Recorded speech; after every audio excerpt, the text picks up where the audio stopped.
Yeah, hi guys, and welcome.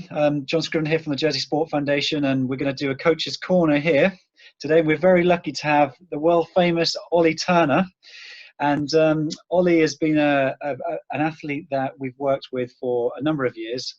And what we thought it'd be really great to do would be to get Ollie on and discuss where he's at with his training at the moment and talk about his current time at university, some of the things he's learned as an athlete and also as an academic, and how that might be able to be applied locally to coaches and athletes that are developing, that want to follow in his footsteps. So hi Ollie, thanks for joining us. No worries, thank you for having me. So just to kick things off, it'd be great just to get a couple of minutes on your background and history for any viewers that might not know who you are. Yeah, so I'm obviously Ollie Turner. I started triathlon when I was 9. I think I joined the JSF program as I think on the junior program to start with when I was probably about 11 or 12. And then I trained with you guys through till 18/19 before going to university. I'm a triathlete. I've been a full-time student athlete for the last 2 years. And I race at international/national level for Jersey and GB. Yeah, it's been quite a journey, and certainly we spent a lot of time together over the years, and it's been really cool to watch you grow and develop. And it's been a pleasure. So so at the moment you're currently at university, did you say? Yeah, so I'm studying at Cardiff Met University, Sport and Exercise Science degree. And I heard that you've been talking to John Oliver and Rodri Lloyd and all sorts of stuff. So I guess there's been quite a lot of learning about athlete development going on. Yeah, so the reason me and John had a conversation maybe 6 weeks ago, I was doing one of my final pieces for my second year at university. It was like a research design paper, kind of covering like all aspects of exercise science, and I was looking into it was maybe a 300-word paragraph, just looking into youth physical development and like the fundamental movement skill side of things. And it's obviously Dr. Rodri Lloyd and Dr. John Oliver created the model, and they're based at Cardiff Met University, which is like the hub. I guess it's like the international hub for youth physical development. So it's a talking point at uni. So I've been taught, and I've had lectures and seminars by both those guys, but my degree doesn't touch into it in as much depth as probably I would have liked. Now I've read into it, but I was just doing my little piece on my research design paper, and I was having a little read, and it was very similar to what you used to teach me when I was younger. And when I was a teenager, I didn't really understand. I understand the concept from a very basic level, and I kind of agreed with it, but at the same time I was quite ignorant to the fact that I was like, this is pointless, why am I doing this, why am I doing that? But as a 21-year-old reading through this paper, the penny dropped, and I was like, I have to message John just to say I was wrong all these years. I didn't realize how crucial this aspect of training is, and it can really have a massive impact on I think it's more what you do when you're in your teenage years will have a huge impact on your 20s, and your performance in elite sport. It's as you get older and you get to that elite level, it's the fine margins, those smaller percentages that make a big difference. And by training correctly as a teenager, you instantly, you're 2 steps ahead of everyone else that didn't do that. So yeah, I think we're here today just to talk about the importance of that model. Yeah, and I think that's one of the wonderful things, and having you on here, as we discussed offline, is such a wonderful opportunity for local athletes and coaches to actually, to have someone going through the academic and being the high performance athlete in triathlon. What an amazing opportunity there is for local athletes and coaches to learn from you, and kind of see through your eyes as an athlete and now as an academic as well, what the actual best practice is. It's really hard when you're coming through as a teenager, when you haven't been educated at that sort of level to really understand the benefits. And it's part of the skills as a coach is trying to put that across, but it's always difficult. And I think one of the challenges there are in Jersey is that the culture of rigorous academic, I don't know, sort of interpretation and education in local sports systems, it just isn't there in quite the depth that needs to be there. And so it's really hard to get that message out. We tend to early specialize athletes, and we tend to sort of look at just focusing on the sport itself rather than recognizing that there's a long-term gain here. But we want quick results, and you can see as a teenager you want quick results as well, particularly when you were looking at your first sort of junior internationals and some of the bigger races that you're going for. It's really hard to hold people back. So it's certainly a challenge. There's a good saying that setting the stage for success when it counts begins when it doesn't. And no one really remembers the under 13 or under 15-year-old national champion. You know, it's about setting the stage for success when it counts, which is when you're in your 20s. Everything prior to that really is about building the foundation, the absolute fundamentals. And the bigger you make the foundation of the house, the bigger the building can be, and the more resilient it is to wind and sway and all that sort of stuff. And that's really what we were trying to do with you as a youngster, is give you as much capacity as possible from a general sense. And then what you do is then you tune it and you make it really specific as you get older, because that's, like you say, the bit that has tiny margins, the tuning. And that tuning is probably easier to get than the actual foundations. That tuning takes a lot less duration, I'd say, than the foundations. They're like your teenage years are so crucial in regards to strength and conditioning, particularly conditioning. Like as you get to a teenager, as you get to in your 20s, if you haven't done any conditioning, your whole like country mile behind everyone else. And I really noticed that like since I joined university. We've been really lucky to have Jersey Sport Foundation I've been really lucky to have like the opportunity to train with JSF when I was a teenager and developing. Even though I didn't like understand the program, I applied myself. Like I'd like to think I was one of the few that rocked up consistently, like twice a week for the whole duration of me being there. I didn't miss a session. And I think like coming to university, you see those students, those athletes in the squad that haven't had the same opportunities in regards to strength and conditioning and like the knowledge of like coaches. They come in like at step 1, and we're already, Jersey athletes are already like step 5, step 6 in front of everyone else, and that's definitely made a big difference to my S&C. Yeah, it was really nice to hear, and that's something that we do tend to get reports back from quite regularly about the enhanced level of physical preparation of the athletes when they leave Jersey. I suppose one of the challenges here is actually getting the good quality racing and team group to training mates is always the challenge. But yeah, and I imagine in addition to what you just said there, Ollie, as well, as I don't really remember through your development any huge periods of catastrophic injury either, because typically the strength work will usually stop that from happening. I know you've had some niggles in the past, but nothing catastrophic from memory. Yeah, I've been pretty lucky, touch wood, in regards to injuries.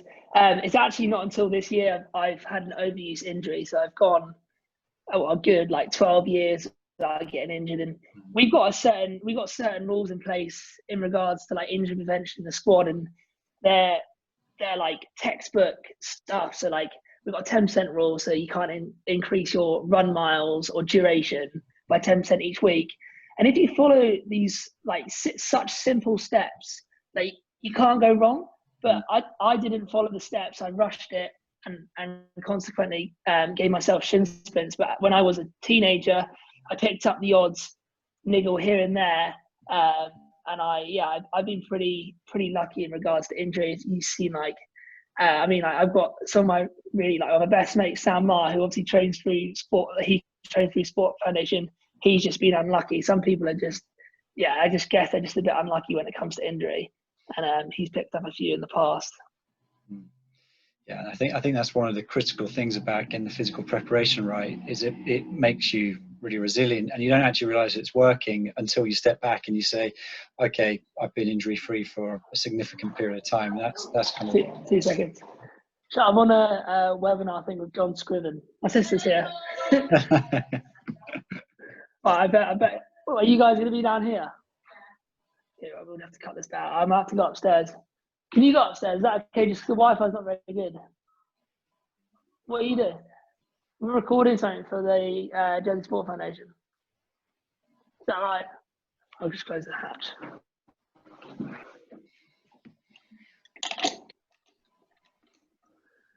She's on her lunch break, so That's okay. she's been out to grab some food. All right, okay, we'll carry on. So what would you say, Ollie, are the sort of main challenges facing triathlon development in Jersey, or athlete development in Jersey in this triathlon?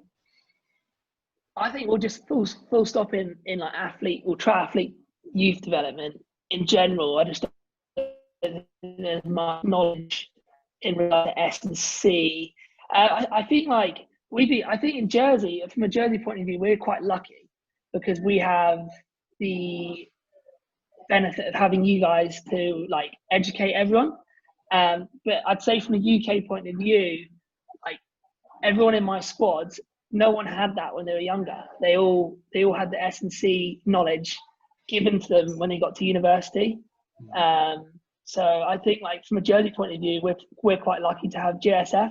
And I mean, I'm not sure what the standards are for the triathletes to get onto the program now, but those who don't, do you know how does it work? I don't know how it works now for athletes getting on. Do you run like a S&C program for like like the athletes that don't understand it? Yeah, so there's a minimum program. So the programs are separated slightly. We have a senior performance program, and then what we have is a talent program, which is where you would have sat originally. So there's minimum performance criteria, but you're looking at really national finals to get onto that. Sitting underneath that, there's a lot of work that we'll do with the coaches for free, and work to do some education and some policy change within organisations to help those coaches embed those skills within the sport. Because of course, the best place for S&C to take place is actually in the sport sessions themselves, particularly during the developmental years. And one of the things that I would really like to do, particularly in all sports, is really encourage that during the early years, that those children still have a good multilateral development. So they still take part in 2 or 3 complementary sports from a motor skill perspective, rather than competitive sports. So what I mean by competitive, like typically we'll have everyone do like they'll do triathlon plus I don't know, track running plus football, and then what you have with that is a load of competitive sports. They compete for the same motor skills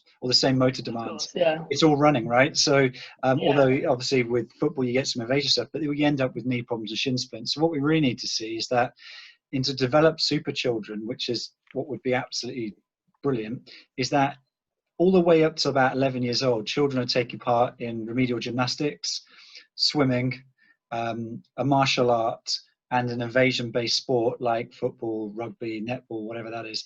And then once gymnastics becomes quite serious at sort of 11, 12 years old, then you transition to sprinting on the track, and really developing those alactic skills, the maximum expression of speed output. Because as you were saying earlier, the strength and the speed is the really hard bit to get. It takes a long time. Those general skills take a long time. And then by doing that, you would have had speed, you would have had total neural amplitude expression from the brain. That would have been done. All the ligaments and tendons would be strong from gymnastics. They could swim, they could run. Then you start expanding the distance. So from 11, 12, 13 out and specializing into triathlon. Triathlon for me has got an important part to play now, because it is taking a lot of kids in at quite a young age. Same as netball, same as rugby, same as cricket. Yeah. They take a lot of kids at a young age, and they mustn't just be doing the sport itself. It can be done in the context of sport, but those gymnastics, those speed work, the strength stuff needs to be embedded through the session itself. So it might look like a triathlon session or a swimming session or whatever session, but it must have those multilateral skill sets developed through. They're responsible for that. Yeah. Well, I think from you highlighting, you got like athletes playing different sports. From a personal view, I didn't So obviously I did, when I was younger, I played all the school sports, did football, rugby, cricket, squash, you name it. I loved playing sport. Obviously triathlon and cycling were my main two sports as a teenager. And then I'm a cycling, well, a coach, one of the cycling coaches said, you need to make a decision. I was 14. He's like, you need to make a decision on what you want to do. I might have even been younger, I might have been 13. I remember thinking, I'm 13 years old. I shouldn't be told to go straight into one sport. Like, I don't feel like I need, until I'm ready to move to that elite level, I should have to make a decision on what I want to do. If I want to do all of them, then I should be able to, you know. And I'm so glad I did, because that kind of made me think, right, okay, if he wants me to just do cycling, I'm not going to do it. I'll do triathlon. But on top of that, I played footy, rugby, cricket, and all these other school sports up until 16 when I left secondary school, and then played a bit of footy through college. But I think it wasn't until I was like 16, 17 that I decided, right, I'm gonna focus on one. But I had 16 years, I guess, maybe not 16, because I probably didn't start like properly playing until I was like 8 or 9, like these, like developing the skills. But I had a good 10 years of developing these like key fundamental movement skills without even realizing. I'm just playing these sports just for the fun of it, and I've built this like fundamental movement skills to which I can then put into triathlon, if that makes sense. Absolutely right, and that's exactly what the research tells us. And I think you hit the nail on the head there. It's fundamentals, but it's also fundamentals, and Yeah. you don't recognize that actually these skills have been developed while you're in enjoyment of those sports and not really realizing you're doing it. But the problem is lots of children now are not having the experience that you've had, which is that wide background of complementary sports that tick the box of all those fundamental skill sets. And for the coaches that are watching, we're talking about locomotion, balance, and object manipulation, and all the strength, the power, the speed stuff comes under those things. So if we're talking about sprinting, we're talking about locomotion, we're talking about balance, we're talking about some single leg strength stuff, and if we're talking about hand-eye or hand-foot coordination, of course, we're talking about catching, throwing, kicking, striking, so on and so forth. And those things absolutely make a massive difference to being able to time the hand placement in swimming. I'd imagine the catch, time the foot hitting the ground and running, affecting your balance on the bike, and it all makes everything much easier for the athlete to learn and pick up and learn to a better level, particularly when they've worked in those sports. You might have been in athletics, or you might have been in football, where you've done a movement that exceeds what's necessary in your specialism sport like triathlon. So you have a wider what we call a functional reserve. You don't actually go into that, and you don't get injured because of that, and that's the whole purpose of doing it. But we have to be long-term focused to do that, and we have to not rush to get success in sports from a competitive perspective too soon. We need to focus on the process and what the purpose of competition is, at developmental level. And of course, it's always about developing basic arena skills, and it's about processes, not about outcomes, and giving positive experiences. And I like that, what you said there about, you didn't actually specialize until you were 16, 17. That's the exact right stage as well. Prior to that, you're sort of more general. You might have had a favored sport, but you still took part in a lot of sports, and that's so important. I can't say like as a teenager I wasn't good. I wasn't like fantastic at anything. I was just like, I just enjoyed playing them. I wasn't rubbish. I wouldn't say I was rubbish at them, but I was just like all right at everything. Like I wasn't anything decent. And then when I turned 17, that's when I started to realize, okay, right, this is probably my preferred sport. So I'll put all my focus into one thing. And obviously that's when you go into your individualization. And and you'll find that because of that, it's what we call slow cooking rather than microwaving approach. You can microwave. It sounds terrible to say, but you could. The analogy is that you microwave athletes, and they have a very, very quick result, but the product isn't very good. And if you slow cook it, just like slow cooking a meal, you wait a long time and you really focus on sort of 6, 12 hours. And the same idea is we wait years for athletes to really. It's like a fine wine. Exactly right. But it's hard, in this environment, and as coaches, we have to start recognizing that success isn't in the medals at a junior level. Success is in the process, and that's what it should be KPI'd on, or what it should be judged on, not on whether your child got a national medal or whatever it is. But it's a very hard one to do. But basically, I think you need both, and there are ways of doing that. That are quite straightforward as well. So interesting. So okay, Ollie, this is a hard question, and we talked a little bit offline. If we were going to make Ollie 2.0, knowing what we know now, how would the training look different? How would your development over the years look different? I think from an S&C point of view, I would have. So I said earlier on that I rocked up to JSF consistently twice a week. I never miss a session, but my actual quality of session, and I'm sure you can back me up on this, was never fantastic. Like I've never been. I love the outdoors. I love being outdoors, and I never really liked the idea of being inside a gym. And I remember I've definitely said that to you a few times. And I wish I'd just rocked up and fully applied myself to like the session, I guess, that you guys had set me. Because sometimes I'd be like, okay, I'd be tired for whatever reason. I've had a hard session. I'd rock up and I'd just be a bit lazy, if I'm honest with you. I really enjoyed the stuff in the summer when we used to go outside and do plyos, sprints, drills, running drills, all that sort of stuff. But I wish if I could go back and reapply myself to through an S&C point of view, I wish I'd just fully committed to the course, if that makes sense. I thought I knew better. I think as a teenager, you get that quite often, teenagers thinking they know better than everyone else. And I was wrong. And I've only realised that now, like in the last couple of years, that what I was doing it was still better than nothing. I still got a really good like S&C program out of it, and I'm definitely a big step ahead of everyone else that didn't do S&C through their teen years. But yeah, if I was to reapply myself through an S&C point of view, I'd change that. In regards to like physiology, I wish I'd done a more like scientific approach. So I would have liked to know my like lactate heart rate zones, power zones on the bike, obviously heart rate on the bike and the run and the swimming, just because I do truly believe like everyone, I've seen it even since I've been back training with a few of the juniors, like everyone needs to slow down a little bit.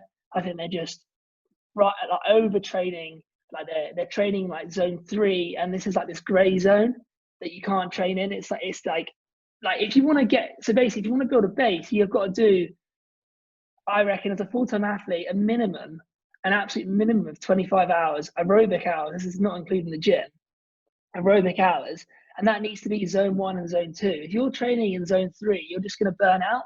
And it's all well and good smashing out 1 week at like 26 to 30 hours, but if you can just do one of those, like it's not consistent. You want to find like a happy medium for what your body can endure, and then sit at that and see how long. Like eventually you will need some recovery, but you should be able to knock out a good 6-week block before you can before you need to take recovery. And I think it's just like the education of like heart rate zones. Your body doesn't lie at the end of the day. Like you can't tell your lactate to stop because it won't. That's just not how it works. So I think like from a physiology point of view, there needs to be I wish I was more educated in the fact that you need to go slower to get quicker. And I think that's a real big point that could be portrayed across to some of the juniors coming up at the moment. Interesting. That's cool. For the guys listening to this and for Ollie as well, we've set up something called JSF Lab now. So we have the ability to look at lung function, lactate, and VO2 max in Jersey. So there's been quite a step forward, and I think Ollie, if you came back today, you'd see quite a big difference on the program. As we were saying offline, with 2 full-time sports psychologists, JSF Lab as lifestyle nutrition, it's huge. So it's it's nice to hear that you found it positive when you were with us. It's really taken a next step forward now, and I really welcome endurance coaches and triathlon coaches in Jersey to really come and make use of that, because we are able to do all of that now. I think one of the other things that is really important for people to grasp as well is that the strength stuff shouldn't be seen as a sort of an adjunct or something separate from the actual triathlon holistic load. And it needs to be counted as part of that. And you need to look at the athlete's strengths and weaknesses and say, well, does the athlete need more force, or does the athlete need more threshold type work? Because you'll often see athletes who can just keep going and going and going, but they're just not fast. Or you can see an athlete who's got kind of quite good force output, but just dies. So looking at what is the strengths and weaknesses of the athlete, do we need to improve speed reserve? Do we need to get more force and make them more efficient at running? Or do we need to work on more of a metabolic sort of conditioning side to make them more efficient at running? But both sides of the coin are about efficiency. And I think for a large part, we've always tried this threshold. We see it in cycling with functional threshold the whole time. We just hit this sort of sweet spot the whole time and kind of forget sometimes about the sort of more mechanical force output stuff, and expanding the functional speed reserve as well. And that's something that I think we need to get better at educating about the value of. And it's something that I think generally in sport, it holds us back a little bit. Yeah, I think I agree with that, actually. You mentioned you got the VO2 and like the lung function device. Is it a Lactate Pro that you've got? Yeah, they've got Lactate Pro as well. Yeah. Yes, Yeah. Lactate So, Pro too. yeah, and you can figure out what an athlete is by testing them over like a bike ramp test. So like use the RPE scale, and you can tell, right, this athlete produces a crazy amount of lactate, and that might suggest they're more anaerobic, and they might be working at threshold, and it would be like a 3 or 4 out of 10.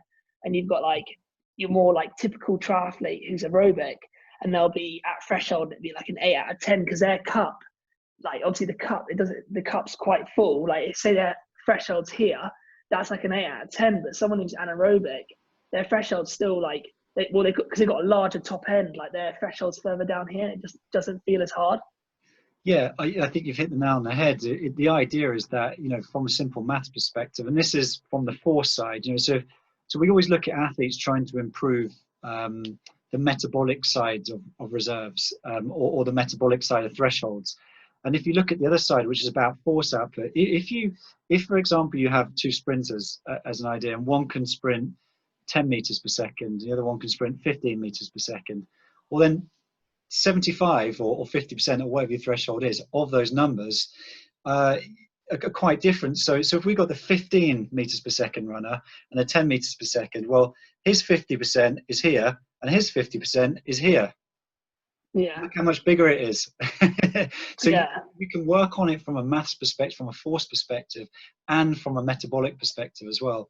And when athletes come into us now, they have a full force profile to tell us indeed whether their force reserve is good enough, and they'll have a metabolic profile as well, which is the typical physiology test, lactate, VO2, or if you're a cyclist, functional threshold. So it's got really, really technical. Well, I like all the sciencey side of things, all the numbers. That's my kind of thing. Well, you have to come up and have a go, because there's a lot of stuff going on there. Definitely. Okay, so just wrapping this up, Ollie. I think you hit a lot of key points there, which will be really useful for coaches. What key messages to coaches and athletes, with that hindsight, would you give them to make sort of the big difference kind of tomorrow or next week while they're in Jersey and they haven't got, the benefit of university? Kind of what are your key messages and advice? What would that be? I think one of my biggest piece of advice for an athlete and the coaches as well is, like, does the athlete, so the athlete, you've given the athlete a program, for example, and you've got like 80% of the program is aerobic, and you've got like maybe 2 sessions a week, threshold, VO2, fartlek kind of thing. But you're giving the athlete the program. Do they know why they're doing it? Are they just doing it because they're getting told to do it, or are they genuinely interested? Do they want to know the reason? So as I've got older, I've kind of thought, like, right, well, my coach has told me to do this, but why am I doing this? Like, is it actually useful? So I've gone off and done my own research, but is the athlete interested in what they're doing and why they're doing it? So I think education will help massively when I'm like coaching an athlete, and particularly in triathlon, trying to like coach the academy kids. And I was watching Nick the other day, Nick Saunders, and he was trying to explain to them that they need to build a base, and to build a base, you have to go slower to get quicker. And I think it's just trying to educate the athlete and put it into a more simpler format so they understand it and then they will apply themselves. So I think the first thing is educate the athlete so they're motivated and know why they're doing it and how it's going to improve them.